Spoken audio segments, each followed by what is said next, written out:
بسم الله الرحمن الرحيم إن الحمد لله نحمده ونستعينه ونستغفره ونعوذ بالله من شرور أنفسنا ومن سيئات أعمالنا من يهده الله فلا مضل له ومن يضلل فلا هادي له أشهد أن لا إله إلا الله وحده لا شريك له وأشهد أن محمدا عبده ورسوله أما بعد رب اشرح لي صدري ويسر لي أمري واحلل عقدة من لساني يفقهوا قولي اللهم آمين. Allah Teala Kur'an-ı Kerim Zariyat suresinde buyurur ki hatırlat, hakikaten hatırlatmak mümine fayda verir. Allah'ın lütfudur ki Allah Teala bizi Ramazan ayına yetiştirdi. Ve Ramazan ayında oruç tutmayı nasip etti. Ve bu ayda geceleri teravihi cemaatla birlikte mescitte eda etmeyi Rabbimiz bize nasip etti. Ne kadar insanlar var ki bundan məhrumdurlar. Ne kadar insanlar var ki onların şəraiti var, ancaq qəlblərindəki xəstəlik bunlara maneçilik törədir. Və bəziləri də var ki onlar qəlbləri bu namaz üçün yanıb alışır, ancaq müvəffəqiyyət yoxdur, onlar üçün şərait yoxdur. Amma Allah-u Teala bizdə hər bir neyməti cəm etdi. Bizdə bu neyməti cəm edən Allaha həmd-i sənalar olsun, şükürlər olsun. Ramazan həqiqətən içi rəhmət və bərəkət dolu bir aydır. Ramazanın sonu insanın daha çox çalışması, əvvəlinə baxanda daha çox səy göstərməsi üçün daha uyğundur. Çünki hər əməl axırıncı əmələ görə hesablanır. Bütün əməllər axırıncı əmələ görədir. Fikir versəz, insan ola bilsin ki, ömrünü ibadət, itaətlə keçirsin, amma ölümünə yaxın Allah qorusun, namazı da tərk etsin, məscidi də tərk etsin və içki, qumar stolunda ölsün, Allah qorusun, fikir verin insanın axırının necə olmasına. Və bəzən də ola bilər ki, insan həyatını içki, qumarla keçirsin, amma ölüm ona gəldiyi zaman o insan səcdədə olsun, tövbədə olsun. Ola ki, əməllər sonuncu əmələ görədir. Biz bilmirik bizim sonumuz, axırımız necə olacaq. Ona görə axırıncı olan əməlimizi gözəlləşdirməyə çalışaq. Xətimləri bitirmişiksə, onları tezəldən başlayaq. Və həmçinin sədəqələr verməyi saxlamışıqsa, onları tezəldən bərpa edək. Və bunun kimi digər salih əməl üzərində çalışmağımız lazımdır. Ta sona qədər. Və bu ayın özəlliklərindən, xüsusiyyətlərindən biri də odur ki, Ramazanın sonunda fitrə zəkatı hər kəsi maraqlandıran və hər ildə dəfələrlə soruşulan mövzular da fitrə zəkatı. Birincisi, fitrə zəkatı hər kəs üçün vacibdir, çıxartması. Kimin evində bir günlük yemək varsa, həmən insan üçün fitrə zəkatı çıxarılması vacibdir. Fitrə zəkatı kimlər üçün çıxarılır? Xəstə üçün. Və həmçinin ola bilsin ki, ailədir, ailənin evladları xaricdə və yaxud da ki, başqa bir yerdə təhsil alır, evdə yaşamırlar. Onlardan cavabdeh olan valideyn onların adından da fitrə zəkat çıxardır. Ola bilsin ki, yaşlı adamdır, öz fidyəsini verir. Xəstəliyinə görə, yaşlılığına görə həmən ki, adamdan ötəri də fitrə zəkatı çıxarılır. Əgər evlad, ana bətnində olan uşaq 4 ay bitibdirsə, ona ruh üflənmişdirsə, onun üçün çıxarmaq müstəhəbdir, vacib deyil. Əgər yox, Ramazan ayının son günlərində həmən ki uşaq dünyaya gələrsə, artıq onun adından da fitrə zəkat çıxarmaq vacibdir. Fitrə zəkatındakı hikmətlərdən biri də odur ki, ehtiyac sahibi olan insanların, bayram sevincini yaşaya bilməyənlərin o fitrə zəkatı verməklə onların da bayram sevincini yaşamasında bizim şərik olmağımızdır. Vallahi ki, Allah-u Teala bizə elə bir din, elə bir şəriət, elə bir qaydalar göndərdi ki, vallahi ki, hər şey kamil bir şəkildədir. Heç bir naqislıq yoxdur. Naqislıq axtarmaq istəyənin özündə naqislıq vardır. Fitrə zəkatı nələrdən çıxardılır? Fitrə zəkatı kim hansı ölkədə yaşayırsa, o ölkə cəmaatının ən çox istifadə etdiyi şey və uzun müddət saxlaya biləcəyi şeylərdən çıxardılır. Məsələn, düyü, un, ondan sonra qreçka, mərci, makaron, vermeşil, noxud, lobya və bunun misalında və həmçinin xurma və bunlardan fitrə zəkatı çıxardılır. Bir fitrə zəkatının miqdarı bir sa'dır. Yəni, bir sa' ölçü miqdarıdır. Ölçü, kilo vahidi deyil, ölçü miqdarıdır. 4 mud nədir? İnsan iki əlini bir-birinə calaşdırıb nə götürə bilirsə, 4 mud bir sa' eləyir. Əgər kimsə ölçə bilmirsə, tərəzisi yoxdursa və yaxud da evində olan, ola bilsin ki, insan evində bir möşök düyüsü və yaxud da bir möşök mərcisi var, qreçkası var və ondan bir sa' çıxarta bilər. 4 mud, 4 ovuc dolu götürür, tökür, bir sa' eləyir və bir adamın üçün, evdəki bir adam üçün fitrə zəkatı sayılır və ehtiyac sahibi olan insanlara verilir. Qohum qardaşdır deyə, qonşudur deyə verilmir. Həqiqi ehtiyac sahibi kimdirsə ona verilir ki, o da bu bayram sevincini yaşasın deyənə. Və bəzən də verilən suallardan da biri odur ki, ata öz qızına fitrə zəkatı verə bilərmi? Oğul öz anasına fitrə zəkatı verə bilərmi? Qardaş öz bacısına fitrə zəkatı verə bilərmi? Cavab odur ki, əgər bir şəxs onun üzərində kimlərisə yedizdirmək vacibdirsə, onlar üçün fitrə zəkatı verilmir.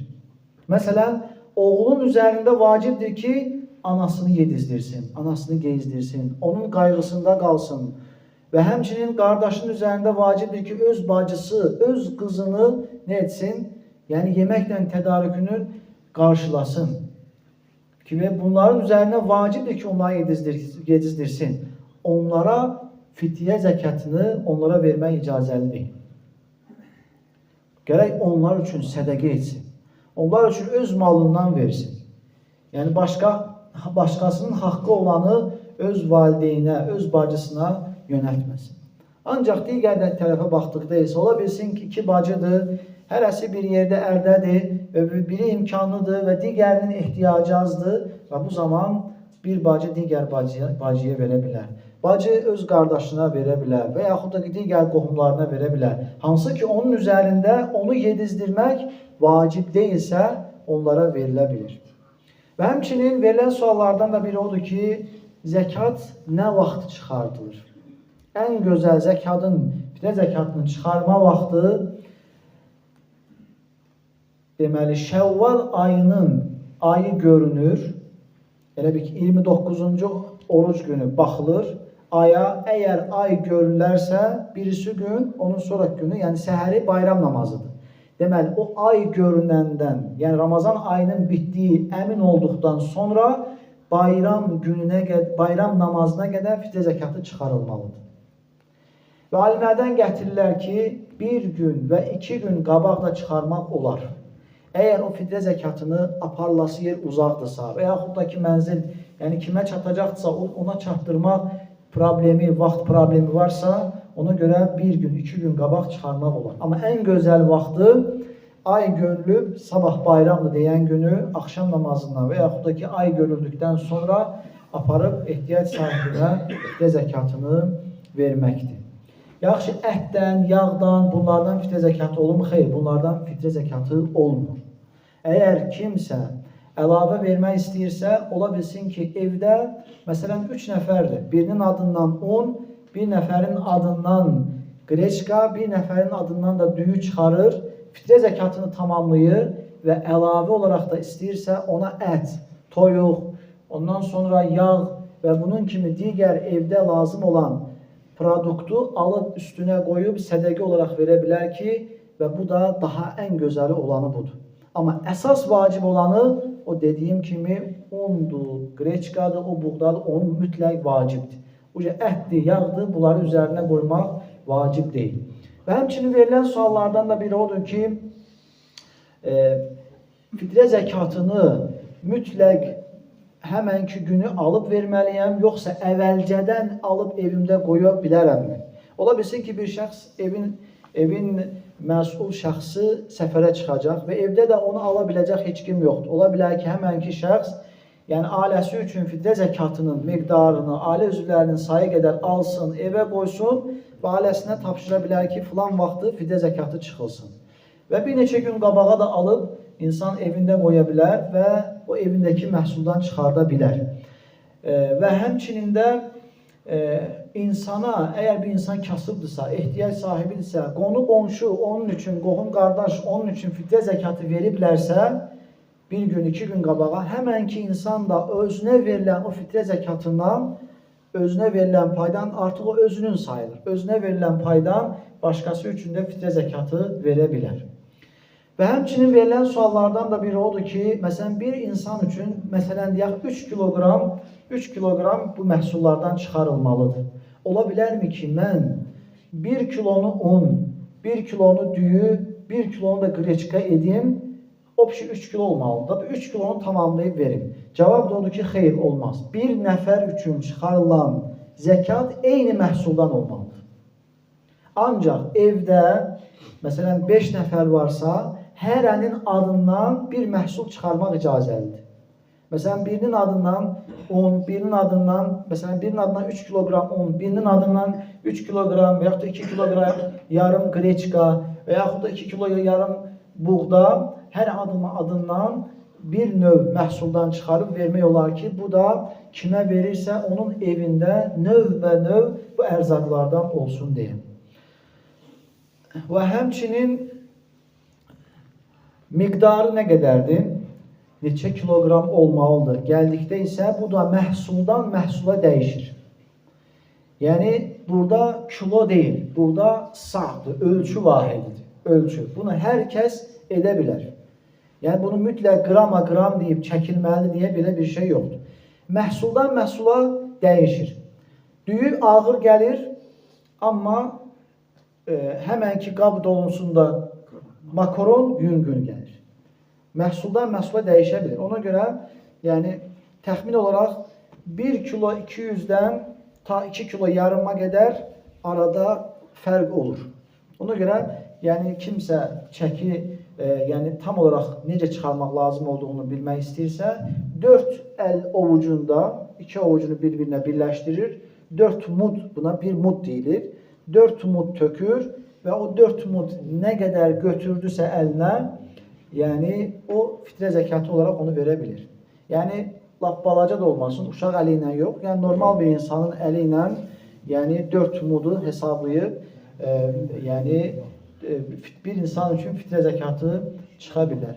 Və həmçinin də sual verilir ki, bəs buğdadan, arpadan fitrə zəkatı çıxmaq olarmı? Xeyr, bugünkü günümüzdə arpadır, buğdadır, qarğıdalıdır, bunlardan fitrə zəkatı çıxmaq olmaz.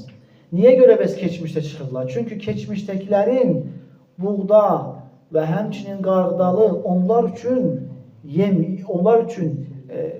qidalanmaq üçün bir vasitə idi. Onlar çörək onunla üyürdürdülər, ondan çörək bişirirdilər. Amma bugünkü gün kiməsə sən buğda versən, o buğdanı aparıb toyuğa verəcək və yaxud da quşları yiyəcək və yaxud da başqa mala, heyvana verəcək və burada da fitrə zəkatının verməsindəki məqsəd olmayacaqdır. Yəni, yerinə çatmayacaqdır. Və həmçinin mühüm suallardan da biri o idi ki, pulla çıxarmaq olarmı? Fitrə zəkatını pulla çıxarmaq olarmı? Peyğəmbər s.ə.v vaxtında da pul var idi. Qızıl, gümüş, dinar var idi da, dinar, dirhəm var idi. Amma Peyğəmbər s.ə.v bizə ərzaqla çıxarmaq əmr etdi. Bugünkü gün, əgər kimsə pul yığırsa, bəzən görürük ki, elanlar paylaşılır. 6 manatdan, 8 manatdan, 10 manatdan elanlar paylaşılır. Və biliriksə, o elanlarda yazılır.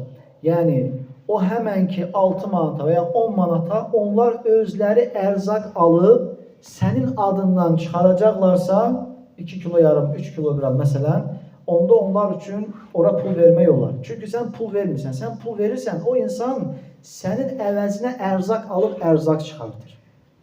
Bu icazəlidir. Sənin kiminsə kartına pul vurmağın, o da sənin adından ərzaq alıb çıxarmağın. Bir də var ki, bugünkü günümüzdə ən məşhur yayılan şeylərdən biri də odur ki, insan birbaşa pulu aparıb verir. Bax, bu icazəli deyil. Məsələn, 10 manatdan deyilir. Məsələn, məsciddə bizim imam deyir ki, 10 manatdan adam başı.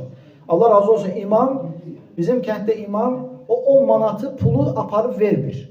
O 10 manata neçə illərdir bizim məsciddə ərzaq alınır. O ərzaqın üzərinə ətdi və həmçinin ailənin ehtiyacı olan digər məhsullar alınıb, tam bir sumka, karobka düzəldilib ailəyə təqdim olunur. Yəni, pul olaraq çıxardılmır. Amma bugünkü gün bəzi insanların birbaşa ehtiyac sahibinə 10 manat, məsələn, evdə 5 nəfər varsa 50 manat aparıb o həmənki ehtiyac sahibinə verməsi pulun özünü, bu icazəli deyil. Çünki ola bilsin ki, o insan o puldan işıq pulu keçirsin. Ola bilsin ki, heyvana yem alsın. Ola bilsin ki, yəni digər şeylər alsın, amma oradakı əsas məqsəd yerinə yetirilməsin. Ona görə, əgər kimsə əlavə sədəqə vermək istəyirsə, yəni o fidyə zəkatını versin o məhsullarla. Üzərində də bir 50 manat versin. Nə olacaq? Belə olarsa daha yaxşı olar Allah'ın izniyle. 10 manatdan yığılır. Özü yığır və özü məhsul alır və cəmaata paylanır. Allah'tan istəyir ki, Allah-u Teala bizdən bu ayı gözəl bir şəkildə qəbul etsin. Altı faydalanmaq nəsib etsin. Əmin. Subhanəkəllahumma bihamdik. Nəşhədu ən la ilahə ent nəstəğfiruka və nətubu ileyk.